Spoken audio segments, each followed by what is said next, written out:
आज पौष शुक्ल त्रयोदशी शके 1934 सादर करत आहोत ठाणे वार्ता। ठळक घडामोडी। ठाणे लाचलुचपत प्रतिबंधक विभागाच्या जाळ्यात एकाच दिवसात 5 शासकीय कर्मचारी। शहरातील वाहतूक कोंडी सोडवण्यासाठी पुलाचं काम तातडीने पूर्ण करण्याचे पालकमंत्र्यांचे आदेश। आणि केंद्रीय गृहमंत्री सुशीलकुमार शिंदे यांच्या वक्तव्याच्या निषेधार्थ ठाणे शहर भारतीय जनता पक्षाने काढली शिंदे यांच्या प्रतिमेची गाढवावरून धिंड। या आणि इतर घडामोडी विस्तृतपणे पण काही क्षणातच।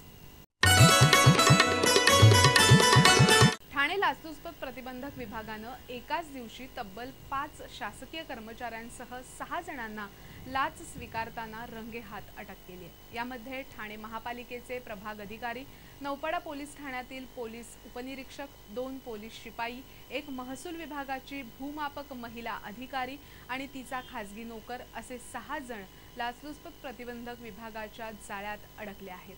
ठाणे महापालिकेच्या मुंब्रा प्रभाग समिती अंतर्गत दिवा परिसरासाठी असलेले प्रभाग अधिकारी श्याम थोरबले यांनी दिव्यातील अनधिकृत 7 चाळी जमीनदोस्त केल्या होत्या।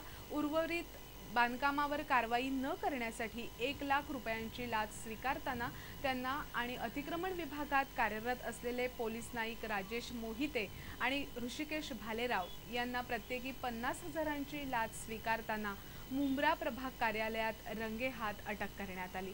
लाचलुचपत प्रतिबंधक विभागाचे न्यायाधीश KR वॉरियर यांनी या तिघांना 6 दिवसांची पोलीस कोठडी दिली आहे। मोहिते आणि नाईक यांच्या स्कूटरच्या डिक्कीत 1,40,000 तर थोरवे यांच्या कारच्या डॅशबोर्डमध्ये 1,70,000ची रोकड मिळाली। ही रक्कम कुठून आली याचा शोध घेण्यासाठी पोलीस कोठडी मिळावी अशी मागणी मुख्य सरकारी वकील RJ कादरी यांनी केली होती। न्यायालयानं या तिघांना 6 मे पर्यंत पोलीस कोठडी दिली आहे। नौपाडा पोलीस ठाण्यातील पोलीस उपनिरीक्षक JT पवार यांना चेक बाउन्स प्रकरणात झालेल्या अटकेमध्ये जामीन मिळावा म्हणून अर्जावर अनुकूल शेरा लिहिण्यासाठी नौपाडा पोलीस ठाण्यात 20,000 रुपये घेताना रंगेहात पकडण्यात आलं। न्यायालयानं त्यांना 1 दिवसाची पोलीस कोठडी दिली आहे। कल्याण भूमी अभिलेख विभागाच्या भूकरमापक अधिकारी अंजना बनकर यांनी परेश कोळी यांना भू सर्वेक्षणाचा दाखला देण्याकरता 15,000ची मागणी केली होती। त्यांच्यासाठी परशुराम कांबळे या खासगी व्यक्तीनं हे पैसे स्वीकारले। लाचलुचपत प्रतिबंधक विभागानं या प्रकरणी दोघांना रंगेहात अटक केली आहे। केंद्रीय गृहमंत्री सुशीलकुमार शिंदे यांनी भारतीय जनता पक्ष आणि राष्ट्रीय स्वयंसेवक संघासारख्या हिंदुत्ववादी संघटनांचा दहशतवादी उल्लेख केल्याच्या निषेधार्थ ठाणे शहर भारतीय जनता पक्षातर्फे शिंदे यांच्या प्रतिकात्मक पुतळ्याची गाढवावरून धिंड काढण्यात आली। केंद्रीय गृहमंत्री सुशीलकुमार शिंदे यांनी हिंदुत्ववादी संघटनांचेही दहशतवादी कॅम्प असल्याचा आरोप केला होता।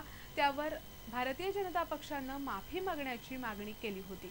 मात्र त्यानंतरही राष्ट्रीय स्वयंसेवक संघाशी कधी ना कधी संबंध असलेल्या 10 दहशतवाद्यांची नावं जाहीर करण्यात आली होती। याचा निषेध करण्यासाठी आज 4 दिवसानंतर ठाणे शहर भारतीय जनता पक्षातर्फे त्यांच्या प्रतिकात्मक पुतळ्याची गाढवावरून धिंड काढण्यात आली। शिंदे यांच्या प्रतिकात्मक पुतळ्याच्या गळ्यात हाफिज सईदचा साथीदार असा उल्लेख होता। या आंदोलनाबाबत पक्षानं गोपनीयता पाळली होती। आंदोलनाची ठिकाणं 3 वेळा बदलण्यात आली आणि अचानक टेंभी नाक्यावरील एका गल्लीतून शिंदे यांचा पुतळा असलेलं गाढव आणण्यात आलं। त्यामुळे पोलिसांची एकच धावपळ उडाली। यावेळी पक्षाचे कार्यकर्ते शिंदे यांच्या नावानं जोरदार घोषणा देत होते। यावेळी शिंदे यांची हुरिया उडवण्यात आली। यावेळी शिंदे यांचा पुतळा हस्तगत करण्यासाठी पोलीस आणि कार्यकर्त्यांची बरीच झटापट झाली। अखेर पोलिसांनी हा पुतळा हस्तगत करून आंदोलनकर्त्यांना ताब्यात घेतलं। सुशीलकुमार शिंदे यांनी या प्रकरणी आपली भूमिका न बदलल्यास त्यांना कडक संघर्षाला तोंड द्यावं लागेल असा इशारा ठाणे शहर भारतीय जनता पक्षाचे अध्यक्ष संदीप लेले यांनी दिलाय। ठाणे शहरातील वाहतूक कोंडीची समस्या सोडवण्यासाठी उड्डाणपुलांची कामं तातडीने पूर्ण करावी आणि आवश्यक त्या ठिकाणी नवीन उड्डाणपूल बांधण्यासाठी नियोजन करावं असे आदेश पालकमंत्री गणेश नाईक यांनी दिले आहेत। शहरातील वाहतूक समस्या सोडवण्यासाठी करावयाच्या उपाययोजनेसंदर्भात आयोजित बैठकीत त्यांनी हे आदेश दिले। शहरातील वाढती लोकसंख्या विचारात घेऊन वाहतूक कोंडी सोडवण्यासाठी प्राधान्याने प्रयत्न करणं आवश्यक आहे। यासाठी शहरात सुरू असलेल्या उड्डाणपुलाचं काम तातडीने पूर्ण करावं। तसंच मीनाताई ठाकरे चौक, 3 पेट्रोल पंप, 3 हात नाका या ठिकाणी उड्डाणपूल उभारण्यासंदर्भात प्रस्ताव तयार करावा। शहरामध्ये मेट्रो मोनोरेल सुरू करण्यासंदर्भात प्रस्ताव करावा। जलवाहतूक सुरू करण्याच्या दृष्टीने नियोजन करावं। शिळपाटा महापे रस्त्यावरील वाहतूक कोंडी सोडवण्यासाठी प्रयत्न करावे, अशा अनेक सूचना गणेश नाईक यांनी यावेळी दिल्या। ठाणे महापालिकेतील भारतीय जनता पक्षाच्या नगरसेविका चांदनी दुलानी यांचं नगरसेवक पद रद्द करण्याच्या पालिका प्रशासनाच्या निर्णयास मुंबई उच्च न्यायालयाने स्थगिती दिली आहे। चांदनी दुलानी यांच्या जातीचा दाखला जात पडताळणी समितीने रद्द केला होता। त्यामुळे पालिकेने दुलानी यांना त्यांचं नगरसेवक पद आपोआप रद्द झाल्याचं कळवलं होतं। या विरोधात भारतीय जनता पक्षाने मुंबई उच्च न्यायालयात दाद मागितली होती। मुंबई उच्च न्यायालयाचे न्यायमूर्ती A.M. खानविलकर आणि K.K. तातेड यांच्या खंडपीठाने जात पडताळणी समितीच्या निर्णयाविरोधातील याचिकेच्या सुनावणीपर्यंत दुलानी यांच्या विरोधात कोणतीही कार्यवाही करण्यास स्थगिती दिली।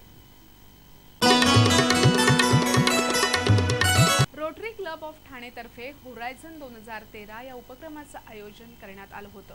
या उपक्रमात अंध, मूकबधीर, अपंग, गतिमंद विद्यार्थ्यांच्या प्रदर्शनाचं आयोजन करण्यात आलं होतं।